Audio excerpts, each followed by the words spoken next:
Video sources required. Hey, there we go, Poppy. And with that,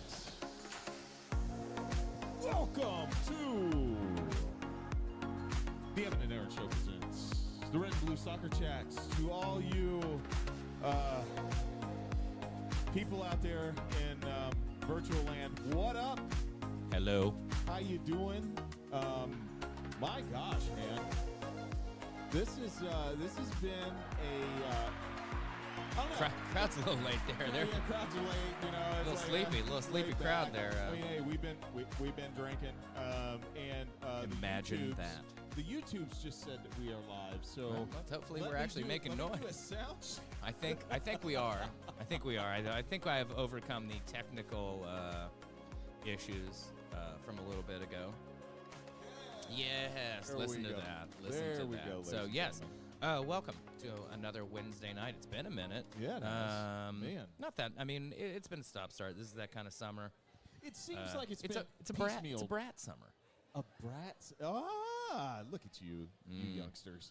Keeping up with the lingo. Youngsters, I tell you, it has been kind of a piecemeal type summer. It's been a little bit of here, and a little bit of this, and a little bit of that, and just put everything together, and it's like, oh, wow. It has been a great summer. It's been a wonderful absolutely. summer. Ladies and gentlemen, we are in the midst of probably the third greatest spectacle in sports, next to the World Cup. And I hate to say it, but Daytona, I mean, they say it is. The Lower Oakland Roller Derby. Right. The Olympics are going on right now, ladies and gentlemen. The 500 is the greatest spectacle in racing. Yes, I know. And I even hate to say that. Although here's the thing. I will give mad respect to NASCAR drivers. Have you ever done the simulation where you've been in the car? And no. Oh, my God. Oh, I bet. Dude. Yeah, I bet that would be cool. You realize that's not the Indy 500. Oh, I do realize. All right. I just didn't want. But the greatest spectacle in sport is, didn't they say in sport? No. Or in racing? Racing. Okay. Racing. Yes, that's not. They're not going to be so bold. Ladies and gentlemen, this is called pre-gaming. Yeah. This is what happens. This is what happens. So anyway, the Olympics are going on right now. They are. They are. It's been a wonderful, wonderful time. Yeah. Team USA is hanging in there. So I think that's where we start. Okay, I'm down. Let's. Hey, Mr. GJ. Oh. Yes. There we go. Yeah. And we're going to cover the men and the women because it's a rare occasion that both are playing at the same time. That is essentially. True. Obviously the women it's the full senior women's team. The men it's the U23s, so they've got a few over 23 age players. Walker Zimmerman doing a great job captaining the team, and Georgi Mihailovic obviously putting in work. So, I mean, I think the guys started out. They actually were playing well against France, in my opinion. Hit the post, I think, once or twice. They hit it twice, dude. But they did not convert some good clear-cut opportunities. I think there was a header at close range that really should have been put away as well. And they didn't do it. And, you're playing against a team that, even though it's U23s, France got plenty of guys under 23 years old ready to put in work, and they obviously did. Obviously, Lacazette being out there as one of the overage players is a big help for them as well. Right. But they bounced back, got, let's see, after France, it was Gambia. Is that correct? Yes. They got Gambia, and they were able to. No, that can't be right. Wow, we should have prepared for this. No, it was. Hang on. Because the women started with Zambia, and I think we beat Guinea in the third game. I think Guinea's third game win. Then we smashed. Second game was New Zealand. Second game was New Zealand. There we go. I'm trying to keep them all straight. Yeah. Obviously, the women have been strong, beating Zambia, and then turning around and really putting the Spurs. To Germany. It really was expecting it was a good game. Germany played okay, but I think they got overwhelmed at times by the U.S. We were here watching a little bit of that game, weren't we? And I think that the thing for me was about the U.S. just did not stop. And this is what I love about Emma Hayes' ball, right? I love Hayes' ball. I love it because I do too. There's no there's no let up. Like, she does not allow the team to let up, especially in situations like that. When you have a chance to put the game away, keep playing. And this is something that I saw kind of a nick in the armor today because it seemed like against Australia, which I would put Australia and Germany kind of on the same level. It seemed like we backed off a little bit. And I called it at the end. It got a little squirrely on us there at the end, and they scored that goal, and there were still 6 minutes left. So do you think that does that give you caution or give you pause? Are they still learning this system? Yeah, or is it something I think, as a manager, you want to see a complete game out of your players. Sure. And I don't think they quite got that today. They did get the job done, which was good to see. And I also think they obviously had, moved around, the starting lineup a little bit, kind of changed a little bit about how they were going about things. So, I think they were in a good position going in. And obviously they got all 9 points. So they're in about as strong a spot as you could ask for. They're obviously going to play a second-place team. I'm not sure if that's decided yet or not. But I think you got to say right now the U.S. women are the favorites to win this.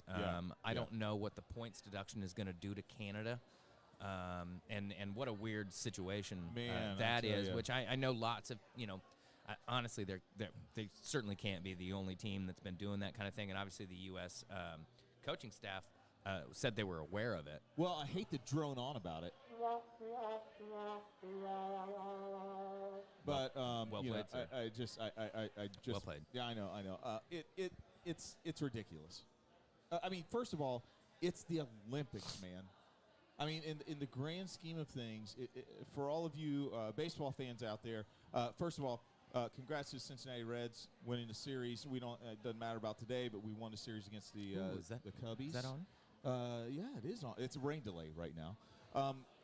It is the equivalent, just for me, it's important, but it's the equivalent to single A ball.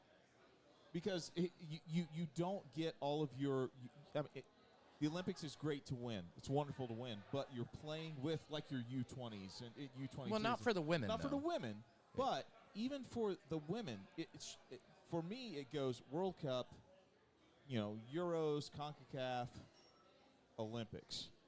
I don't know. It just seems like a weird spot to use this type of strategy, and especially to try and get away with it. I just don't understand.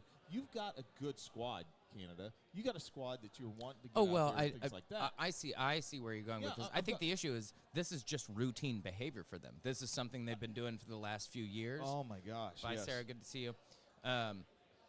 Sarah, ladies and gentlemen. Sarah. One of the locals, one of the ladies of Chatham Tap. Yes. But on her day off and enjoying herself. Actually, I mean, she may have been working earlier. She was. I'll stop. She was. I'll stop with the exposition. No, I think they've just been doing it, and it's just a matter of course for them to do it. They didn't. From what I can tell, the players were not aware. So I would imagine every once in a while you'd come in for a session. And the coaches would be like, all right, this is what we're doing today. And it's like, wow, that's totally different. It's like, okay. Well, we can't tell them it's because we've been droning the practice of the opposition. But, I mean, look, Marco Bielsa's famously gotten in trouble for this, or Marcelo Bielsa. Never mind in the NFL, all the scouting, the opposition sidelines. New England and things like that. But I have a question for you. Do you think that this gained popularity because Canada beat France 2-1? I mean, France is the host nation, and it's like, I think it would have come out either way, I would think. Yeah, okay. Yeah, I mean, it sounds like it was going to come out at some point. I don't know all the logistics behind it. Somebody from U.S. Soccer said they were aware that it had happened, which I love that. The hubris of American soccer be like, yeah, fucking watch us practice. Good luck. Deal with it. That is kind of where I'm going with this whole conversation. We should be at a point to where it's like, I don't care if you watch our practice. I don't care, because come game day, we're gonna do what we do to you, bro. I mean, yes, you can be a little more prepared as far as to Aaron Gordon's gonna cut back toward the middle and then he's gonna distribute the ball and blah blah blah. But on game day, anything can happen. And great players do things that they're like, you know what? Hey, Well, I'm and going to continue to do these things whether or not you see me. The thing is it's not for that.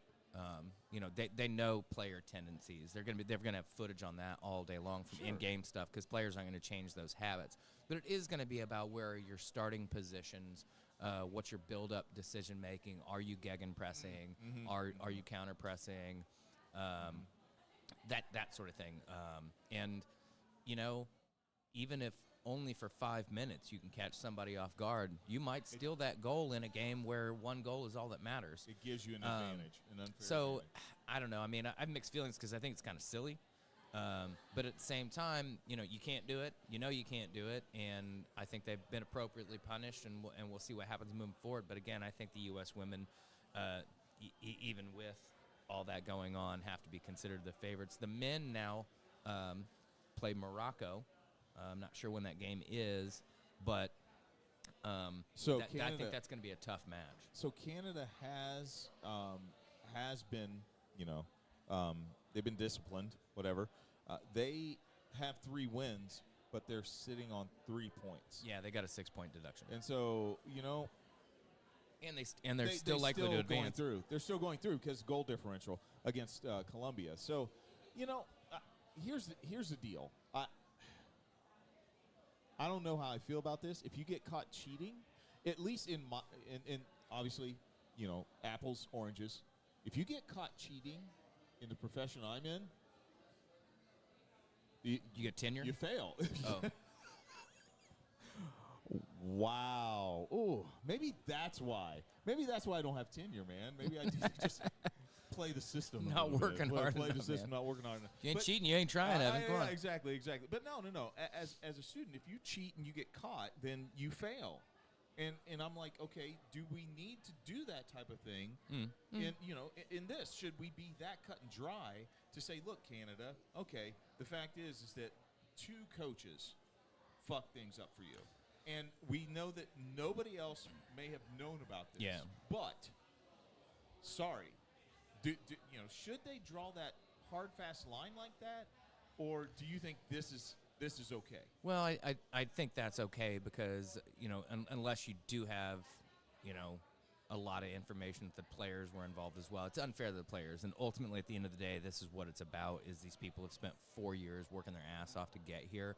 It's disappointing that the coaches have put them in a position to have their sort of ethics questioned. But the Canadians are a good soccer team, whether they know plans or not. Sure, it helps. Sure, I'm sure they've at some point in time gained an advantage from it. But you still got to go out on the field and perform, and they've done that over the last 4 to 6 years, if not longer. Christine Sinclair seems unimpeachable to me. She said they had no knowledge of it, and she's a true competitor. So yeah. I just don't think. I think the punishment is correct. I wouldn't, expel them or anything like that. Sure. Let's turn more toward the U.S. squad, the ladies. Has anybody stuck out to you? Well, that front 3, that trident. Oh my gosh, that front 3 is ridiculous. Trinity Rodman, Sophia Smith, and Mal Swanson. It's just and they seem to be able to interchange, move around. Rose Lavelle is just pulling strings like you can tell she's a healthy. Symphony composer. She is healthy now. Crystal Dunn really doing a great job getting forward. Naomi Girma doing her thing. My spirit animal, Emily Sonnet, getting some good minutes. I love seeing her out there at this stage of her career. It's just fantastic. Just a ton of positives. So, yeah, I mean, I think we have to, at this point, say that the gold medal is attainable, and that's what they need to be looking for. The men, I think they'd like to get on the podium.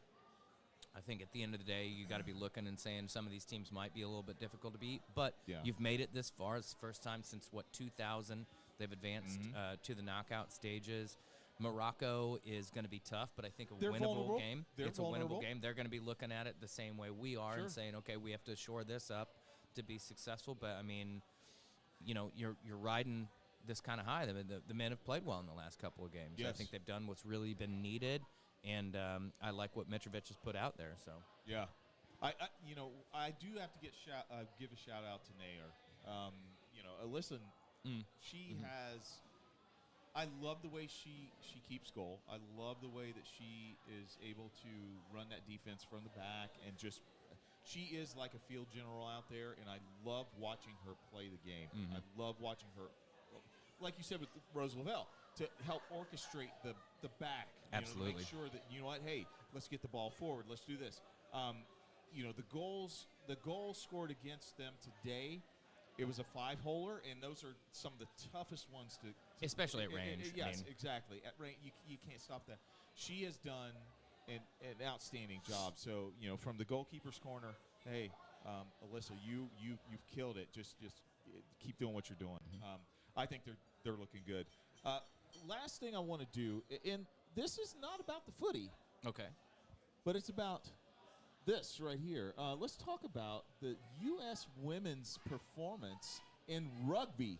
Oh, man, I'm telling you, how gritty of a performance. Well, and I don't think I've ever seen a game in quite so special as that. I mean, 6 seconds left on the clock. You break a tackle in your own end where it looks like you're completely beat. It looked like Barry Sanders, guys. I mean, it literally looked like Barry Sanders just breaking it for a touchdown. Yeah, it is halftime here at Chatham Tap. We are almost ready for the season to begin, and I'm sure these ladies just can't wait for that. Cannot wait for that to start up again. So, but we will, of course, be here broadcasting and letting you know when those game times are going to be every weekend. Yep. I don't know that there's much going on, so it'll probably just be an Olympic weekend and things like that this weekend. And then, regular times this weekend. And then I believe the following weekend is the Charity Shield between United and Man City. Yes. I will not be here for that. Oh. You'll miss me, but I will not be here for that. Well, I will be here, so if anybody wants to join me, please come on out to he's the gonna tap. He's gonna hold down the fort. But if Aaron starts drinking, I may even wear red. If Aaron starts drinking at 10 o'clock in the morning, he won't make it to his own party. Is that a Saturday or Sunday? That's a Saturday. Yeah. That's the 10th. Saturday the 10th. Saturday the 10th. Oh, no. I'll be here late. Oh. Haha. Well, there we go. Here you go. These disembodied arms belong to the Halftime. ladies at Chatham Tap. And you will see them soon if you come out. Hopefully more United fans than Arsenal fans this season. There you go. Wow. Yeah, we heard that on the podcast. That was awesome, Claire. And yet she still puts on their dirty, dirty shirt. Yay. All right. So I think... And we're going to go short on that because there's really just not. I think we talk about Philippe Jorgensen. Is that what it is? Jorgensen. So, goalkeeper from Villarreal in Spain. Okay. I don't know much about him, to be completely honest. I don't know if you know much about him. No, I'm not sure yet. we know why he's necessarily been purchased. Is he replacing Petrovic? Are we looking to create a situation where guys are fighting for their position? Does Maresco, I just don't know about how he was going to want to play with this team. And we didn't really learn a whole lot in that first game because there were so many guys missing. Yeah. Not the greatest performance, but I don't read too much into these preseason games. Well. But you do have to start asking questions of what's the system? What are we going to do? Right. I also want to get your thoughts on Romelu Lukaku and Victor Osimhen as a straight-up swap deal. Yes. Seems like a really bad move for Napoli, if you're asking me. Unless there's some sort of money exchange in hands here. But if it's a swap deal, then I'm not sure what's going on. So what are your thoughts so far in the transfer window? Jorgensen, these latest rumors, and you haven't really brought in too many others. So No. There's not a lot to talk about. Like I said, the Osimhen and Lukaku trade. I'm happy. I want Big Rom to go somewhere where he can thrive, where he can let Big Dog eat. And it's getting late on in that career, it's man. getting late in the career, and it was not in Chelsea. It just was not meant to be. I mean, he was not. He was not going to be an Olivier Giroud. He was not going to be a super sub. What does Napoli get out of this, though? I know Lukaku's demonstrated that he can be successful in Italy, but you've got. I mean, Victor Osimhen is a hot commodity. Sure, absolutely. And a swap deal for a much older player? I'm confused by it. I don't know. I think Napoli maybe they wanted a little bit more muscle up front. I mean, maybe they wanted someone who could really physically rise above. Because, I mean, think about it. We were saying the same thing about. Oh gosh, guys, this is what happens when you drink. Anyway, we were saying the same Let thing this about be a the lesson. league. Yeah, the comparison between the two leagues, right? The EPL and then Italian. It just is not as physical as the True. EPL is. And so True. if you get somebody who is, and I'm saying it, even though he's later on in his career, who is a physical specimen like Lukaku, he could go in and he could really make a contribution. Mhm. Just by making a beautiful mess of things, you know. Well, and that's what he's been doing the last couple of seasons. I guess my question is, Osimhen is, really probably entering this big phase of his career. Is this a money issue for Napoli? Can they not afford to do something like that? I think it's that. I think it's the same thing. Think about it. It's the Erling Haaland at Dortmund. Would Dortmund they have loved to have kept Erling Haaland? Oh yes, absolutely. Let's make him a German star. Problem is, City comes through. And says, dangling hey. the cash. Yeah. So it very well could be that. It could be the bankroll type thing.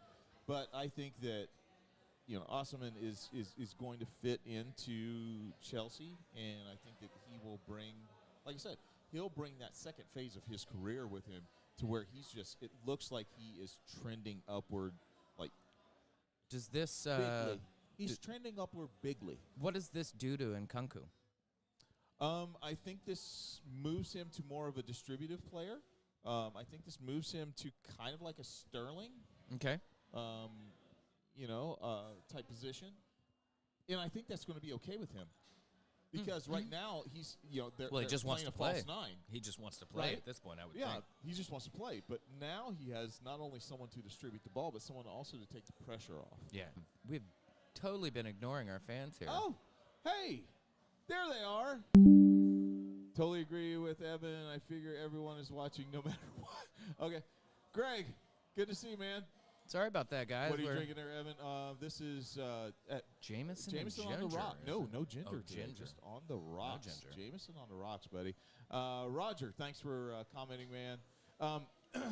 Sorry about that, fellas. It's just Hey, we're here. Here we are. We're starting to monitor. thank you. I think that Chelsea has not shown their cards this summer for a reason, and I think because of different squad changes, because we and our manager we still don't know. I think that's the big question mark is what's he want to do What with does he this wanna do? team, and whether or not he and Bowley, have much of a relationship yet to be able to go after, specific players. Sure. He doesn't have the same name recognition. You're not gonna give Enzo the same checkbook as you're given Sure. a Pep or a Jose. Right. I mean, Maresca. It's still we still need to see what he can do with this team. I think we were talking earlier, and you said it's like he has a bunch of talent. This is what scares me about it, though, is that this is the same position that we had Graham Potter in. Graham Potter came from a team where he had to orchestrate this team that had some talent, but he had to fill in the gaps, and he did that well. He comes into a team that has a ton of talent, and he can't quite figure out where to put people. I'm not saying that preseason friendlies can predetermine what he's thinking, but I'm like that Chelsea Celtic match scared me a little bit. I was like, wow.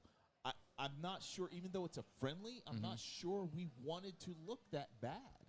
I mean, I'm not saying Celtic is an incredibly talented team. They routinely win the Scottish League.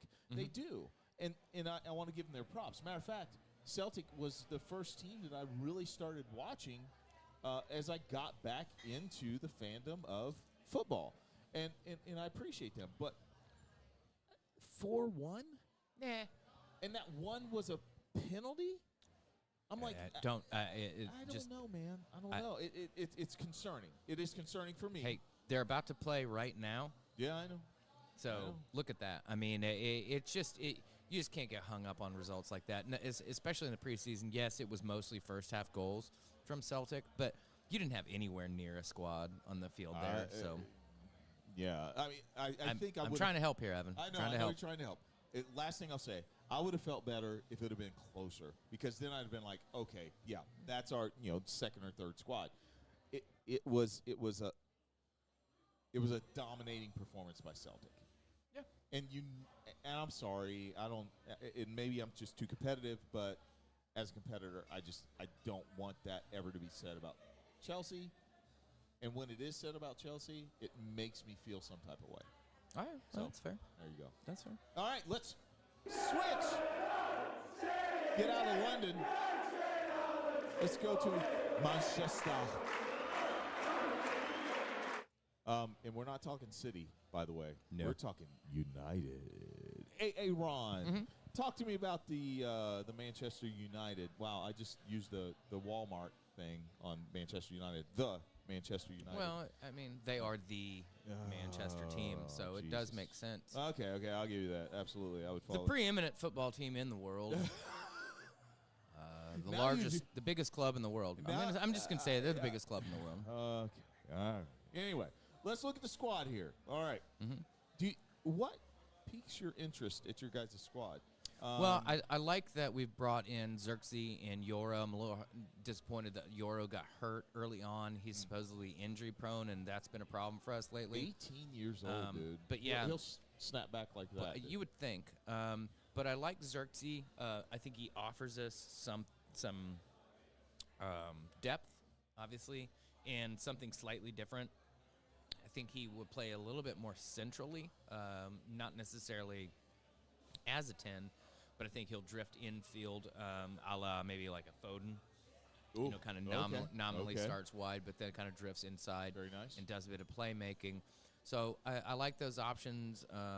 We've been linked with Ivan Toney. Luke Shaw is actually back and healthy. Hopefully we can keep him that way. It looked good during the Euros. Once he came back, I Euros. mean, I know some people are like how can you talk him up so much when he just doesn't get to play? And you're right. The fairest criticism is that Luke Shaw just can't stay healthy, so you can't get 10 or 20 games in a row from him. But on those rare occasions that you can, he's absolutely one of the best left backs in the world. He gets forward. He's a physical competitor. He's got a shot on him. He's added a little bit of that to his game. He can deliver a ball. Yep. He's truly naturally left-footed. And I think what he does helps unlock Marcus and Garnacho on the overlap. When they don't have that and they have to face up 2-3 defenders, it's problematic. So I'm hoping these few upgrades, as well as maybe bringing through, I think Amad Diallo, this is a season for him to step up and say, I'm either ready for the big time or you probably need to move me on. It's probably a season for Scott McTominay to either solidify himself as a true, holding midfielder that can help provide or get moved on. Eriksen's in the last year of his contract. Casemiro probably getting moved on. We're going to see some transition, but at our best last year, United was a top 4 team. Absolutely. They just couldn't be Absolutely. at their best for a variety of reasons, and they've strengthened up a little bit. I think, again, Ivan Toney would bring something interesting. Jadon Sancho is a question mark just because of everything that's gone on. There's been a lot of rumors of moving him to PSG, which could garner some cash. But if he stays and he's willing to put in the work, there's a really nice player in there, and I'd like to see him either substituting for or standing alongside Bruno in I won't say a double 10, but certainly a double attacking pivot. Because Sancho is a solid player. We saw it all last season with Dortmund. So Sure. I think there's a lot of things to be optimistic about. I'm not going to get overly optimistic, especially when we've already got an injury out of one of our new players. But there's no reason to not expect United to be finishing closer to the top than they did last season. Yeah. And hopefully having a decent run in Europa. A trophy's a trophy. Go win it. Absolutely. Ladies and gentlemen, that is our rundown of the EPL. The EPL. And, were debating back and forth. We were like, you know what should we do for the rest of the show? And I don't know. We are local lads talking about the global game, but we want to also focus in on some things that are happening here at home, because there's some concerning things that are happening, but there are also some things that are promising, I think. We're going to dive into it. So let's talk about, and I want to throw this out to you. Let's talk about the Democrats here in the United States announcing a couple weeks ago that they were that Joe Biden was bowing out of the race gracefully, and that he was endorsing Kamala Harris. Mamala. Kamala. For me, I think, and I understand some of the pushback on this that we, that Republicans have been saying, oh, well, how do you feel about,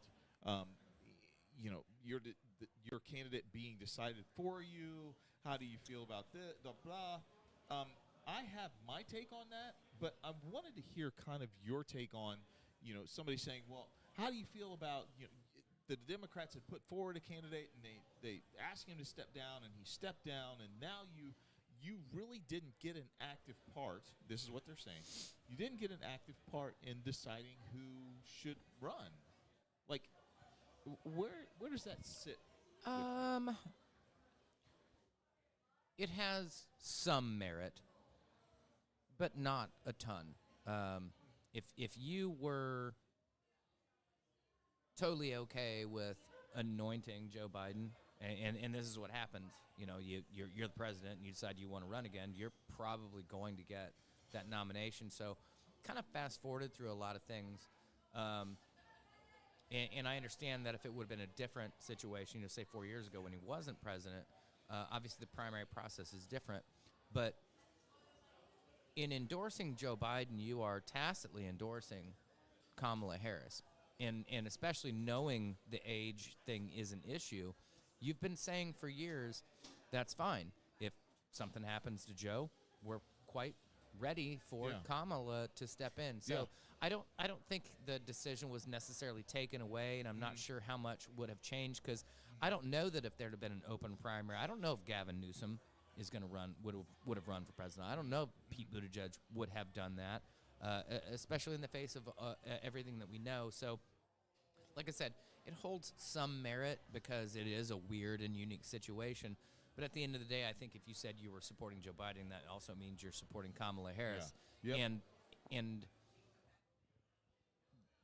where that merit kind of ends is, look at what a bump she's got. Yeah, absolutely. She's stepped in, and it has really re-energized a lot of the Democrats.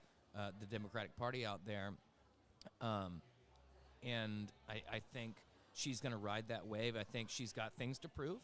There are question marks, but she's been great at rallies. She is old enough and smart enough to be a policy wonk, if you will, and yet young enough that she can have Megan Thee Stallion twerking on stage, and then 5 minutes later she can be talking about economic policy. Yes.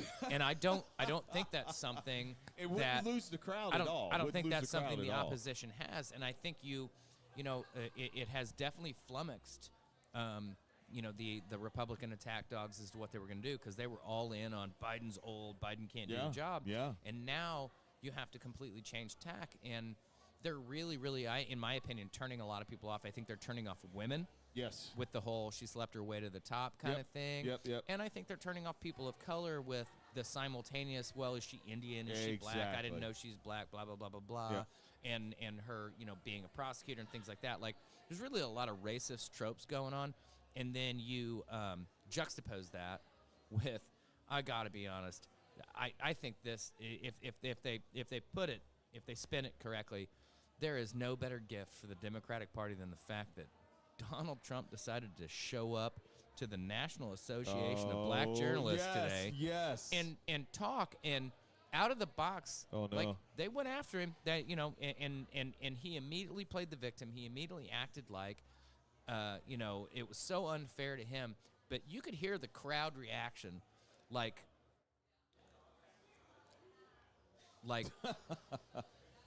it was. I was at the movie last night, and it was very, very not a lot of people in the movie last night. Go ahead. And, fun shit happens during Deadpool and Wolverine. Oh, yeah. It's a good time, and people are guys, shouting at the film. Check it Go, out. go check it out. Yep. There were a handful of black folks in the crowd last night, Okay. and they do enjoy a movie. And in much the same way as they enjoy a movie, Yes. they enjoyed the commentary from Donald Trump. And let me tell you, you could hear from the crowd man. today exactly what they thought of some of his answers. Oh, yeah. By the way, Yeah, man. I truly ask you, I'm not going to do it myself. Uh-oh. Just go to YouTube and look up the part of that where they ask him to explain what a black job is. Oh. It's amazing. This man trips over his 7-foot-long tie 3 times in a row. It's hysterical. I don't know who told him going to the NABJ event today was a good idea, but that person is probably fired right now and covered with ketchup. And Covered with and JD No, Vance you is absolutely fucking the hell out of a couch right now. Oh, and here in we anger, go, ladies and in gentlemen. anger, In yeah. anger. Is Also, it- by is the it way, hate fucking? I Is that what it I love Michelle Obama trying to uphold a high bar and say when they go low, we go high. But you know what? No, it's not that time. Gloves are off, motherfuckers. It's not that time. Hey, it's Kendrick Gloves Lamar time. Are off. It They- is they- Kendrick they- Lamar, they and not you like have us. poked the wrongest of bears. They not like us, ladies and gentlemen. Man, listen. Here's my take on this. Is Get it? what I don't understand is that whoever is advising Trump, because I'm about to say something that may get me in trouble. If Donald Trump stuck to the script and kept his damn mouth shut, I think the Republicans could have a legitimate fight here. They could say, hey, you know what? As American citizens, you guys were heard and then you were ignored. How do you feel about that? But he cannot help himself. He can't No. help himself from getting in his own damn way. And we see who he is. Like we were talking the other night. We see who he is because I would give you the first election if you voted for Trump. Hey, look, you are welcome. Come in, talk to us. We have had many a conversation at this bar with folks, and it's been civil, and we've learned something from each other. I would invite anybody to come in and talk to me and say, hey, you know what? Yeah, I voted for Trump the first time. I voted for him the second time, but he's gone a little off the rails this time. I can't vote for him. Cool, excellent. What I don't understand is how people can continue to blindly follow this man who is saying things like this, who are saying things like, well, is she black? Is she Indian? I have no idea. And continuing to say that he's the best choice for our country. You know what? I have to give it up. And yes, this is a product of us eating our own. Bob Menendez, bye-bye. Yeah. Well, Bye. bye. Bye. You're a criminal. Bye. You know what? We do that. Mm-hmm. And I'm sorry. I need to see that from the true Republican Party. I need to see That's that. gone. That's gone. And that's what I'm saying. When I see that, I know that we have the true party of Lincoln back. Those people have been abandoned. Sure. And there's just not that many of them. I think a lot of them have chosen to prostrate themselves in the belief that somehow it will trickle down. And this is the problem with continuing to believe it will trickle down in any form, Sure, not sure. just economics, but that some sort of good fortune will come your way because you hitched your wagon to this Trump train. And quite frankly, I don't feel terribly bad. I don't wish ill will on people, but I've said it before. I really feel like this election is 1933 Germany, and somebody's staring you in the face, telling you exactly what they intend to do and to align yourself with those things. To say, you know what, I think it's more important to rend the fabric of our democracy and undermine the Constitution than it is to enact universal health care. Yeah. And I'm going to call that radical, even though the vast majority of the civilized world has some form of it. Absolutely. There's so little policy, there's so little substance that I just don't get it. The man didn't make the economy better. He didn't improve infrastructure. He didn't build a wall. He did not make your lives better. I think he might have validated some feelings that you don't like talking about in public. Sure. And if that's the case, that's on you. But you're not going to win this election by saying that Kamala is a DEI hire. You're not going to win this election that way because people 8 years ago watched Trump misogynize, is that a word? Be terribly misogynistic toward Hillary Clinton, and the reason why he got away with it. I think he just made it a word. I think he got away with it because a lot of people had baggage with Hillary, and were kind of okay with her having to take some of that shit.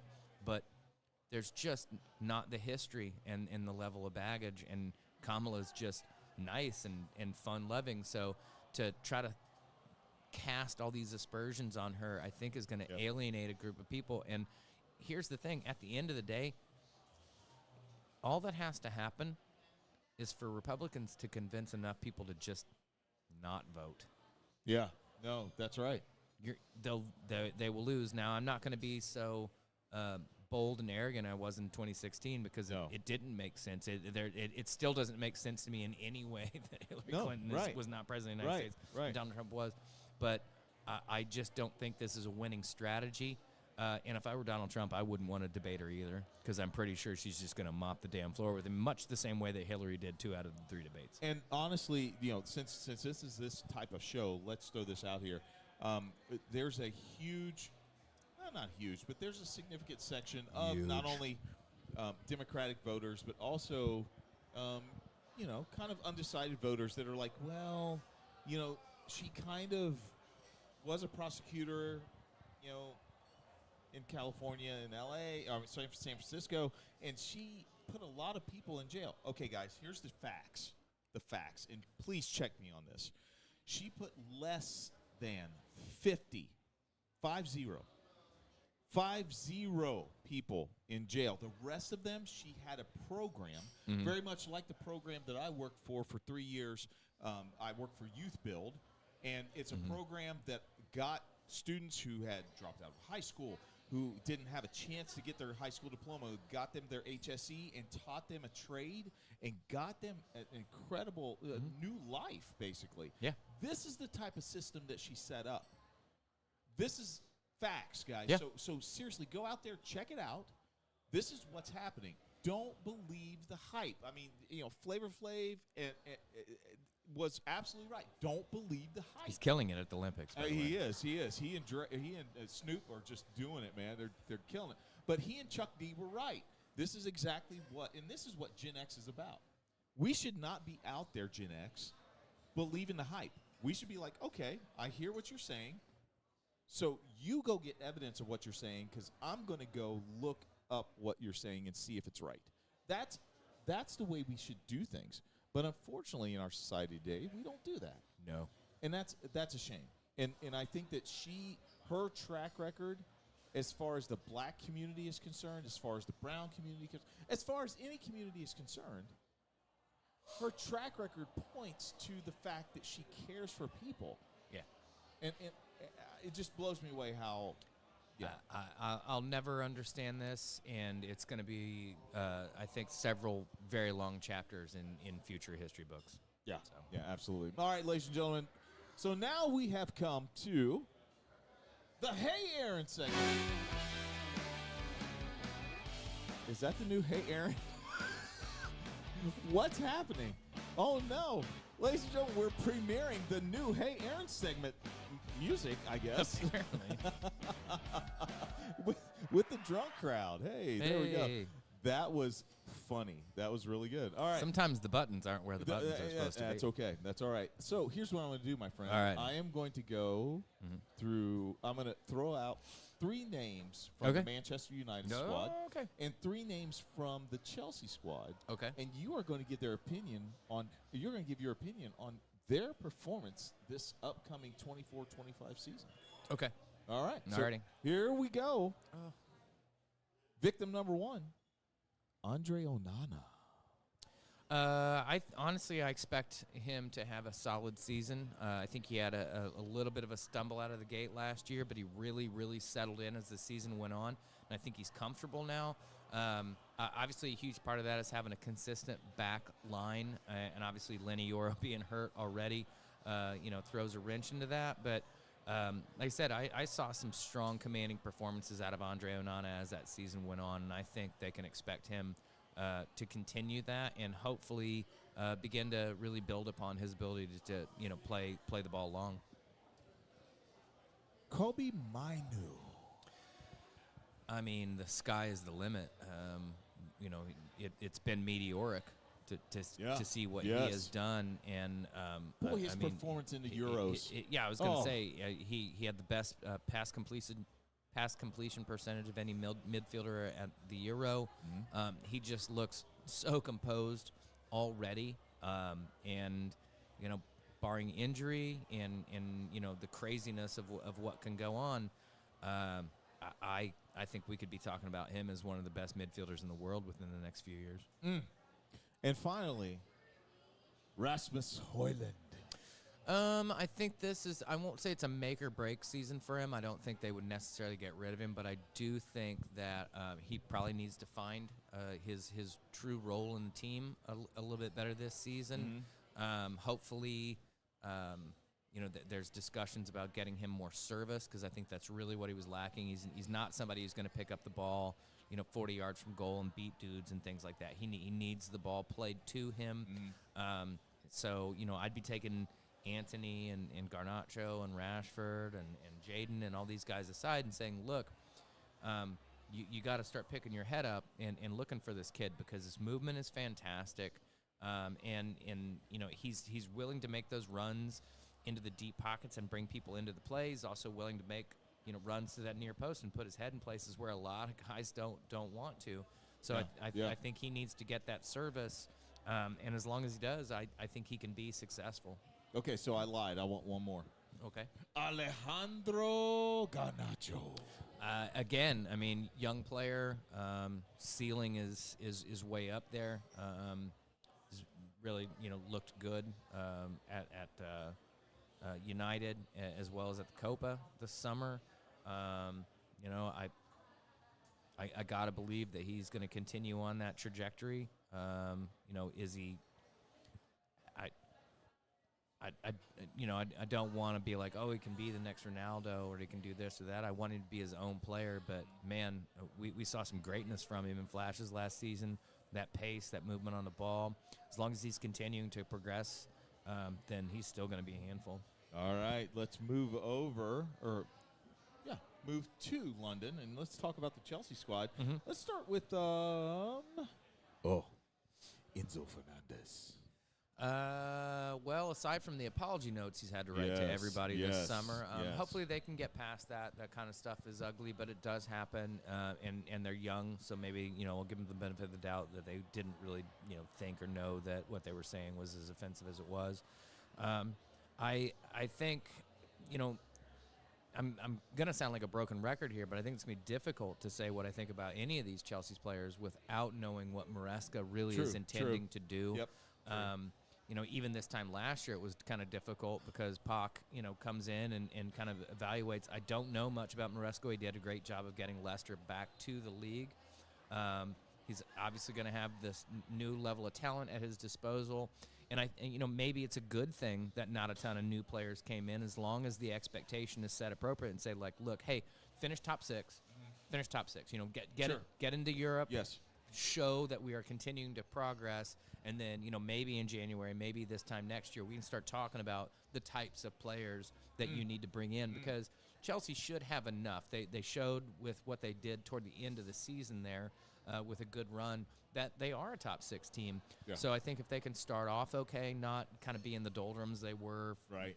until about Christmas time last year. Yeah. If they can avoid that, get some decent results, get some of these young guys some time, and really start figuring out, who belongs where.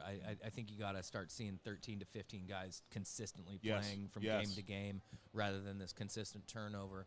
But, I mean, I got to believe Fernandez is one of the guys that you want to be building around in this squad. Okay. And now, what's his best position, a 6, an 8? I'm not so sure we Sure. know that yet. And, again, Sure. that's going to rely on Maresco. So Yep. Christopher Nkunku.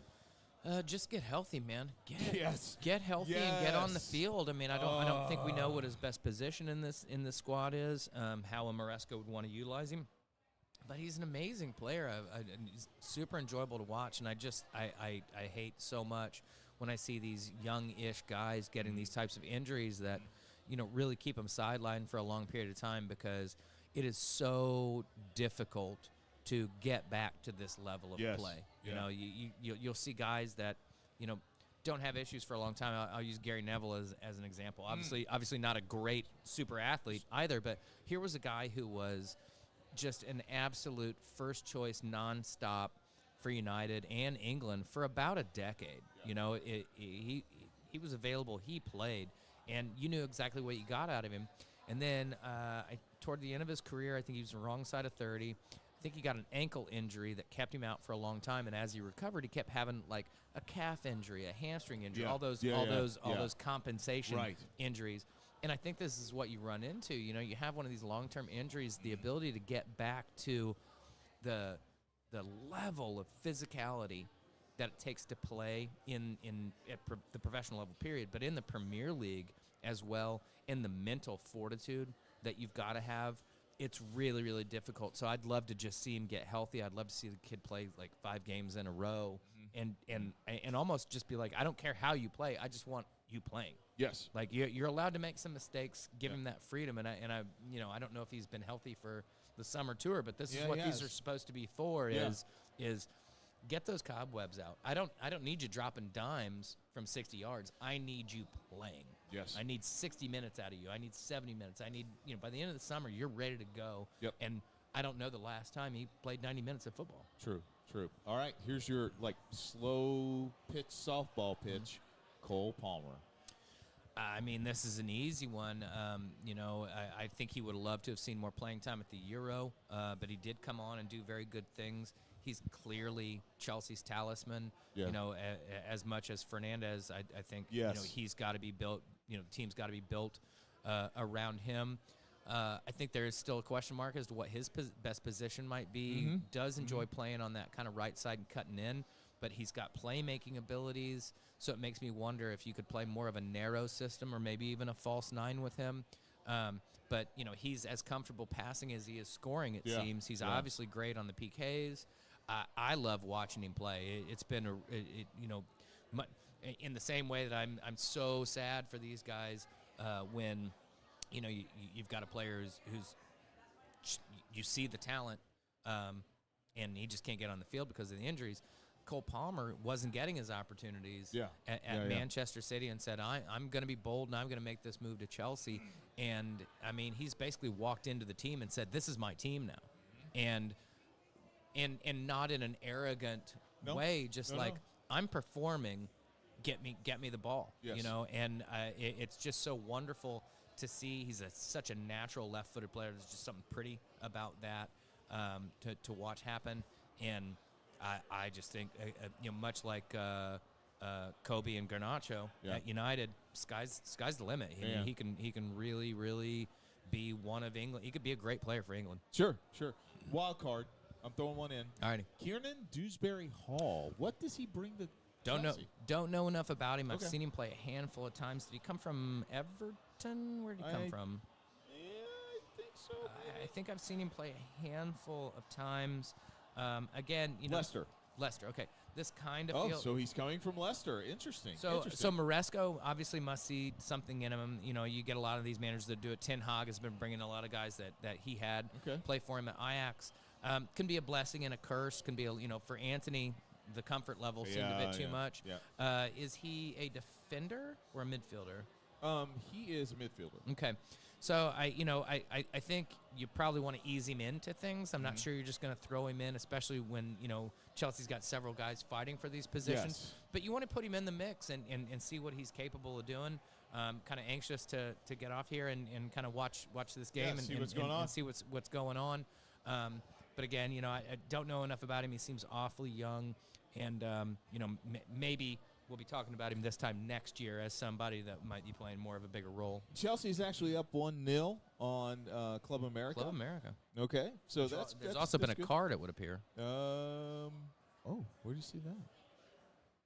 Was that not right? Oh no, I don't Okay, think that's so. just No card yet. my No bad. card yet. I saw red. Yeah. So, ladies and gentlemen, that is the end of the Hey Aaron segment. We're going to make the Graham. I think we might. Depending on what you have to say. Let's drunk crowd. Yes, absolutely. This is the best segment of the show, ladies and gentlemen, and this is the Aaron's final thoughts. Guys, listen, thank you so much for joining us. We are going to get more regular with our shows, obviously. Yeah, we'll This get is back to it. summertime.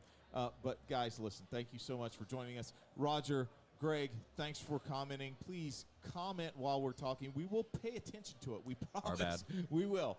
But I want to turn it over to my friend Aaron. Aaron, what are your final thoughts for us as we leave? I love the Olympics. I think they're just an amazing thing. I remember as a kid tuning in and watching the track and field, and Carl Lewis, who was also a part of those great opening ceremonies. And the opening ceremonies are meant to be such a reflection of the personality and culture of the host nation, but also their feelings on the world at large. And I think the French rose to that occasion in such a great way. There was some bizarre imagery at times, but I think it's ironic that in the last decade or so it's become de rigueur for Republicans to refer to liberals as snowflakes and always being in their feelings. But when I'm hearing about people who mistook the Feast of Dionysus for the Last Supper, and I saw a great meme, and the reason why those people are so upset is because they're seeing in real time how Christianity stole from cultures that came before them. But I think it's a reminder that, man, we're just taking all this shit way, way too seriously. We're really, really getting caught in our fifis about some things. And I think everybody needs to, take a step back, talk about what is really, really, truly important. Because if you're really that head up about somebody dressed up like a big bearded Smurf at the Olympic Games just because you don't understand French art and culture, and the fact that the painting that you're even referring to was painted by a gay Italian, man, I think we've lost the plot in a lot of ways, and there needs to get back to a more mature and intelligent conversation about things, and really try to meet one another halfway. And for the record, de rigueur means popular. So, yes, I did. Yes, you did. I'm being playful, folks. This is what we do here after we've had a few drinks. My point is, there you go. I think we really need to get back to the basics and what is truly important to us. And I think if you are honest with yourself about that, there's really only one path forward in this country, and it involves fair elections and democracy and a constitution and our willingness to abide by the most basic tenets. So hopefully y'all read between the lines there. If you didn't, please come talk to me. I'll spell it out in person. At the end of the day, love you all. So glad that you tuned in, and we will be back and probably be doing a whole lot more of this type of shit. Ladies and gentlemen, this is why I love this man. Thank you so much. Claridactyl. Woo!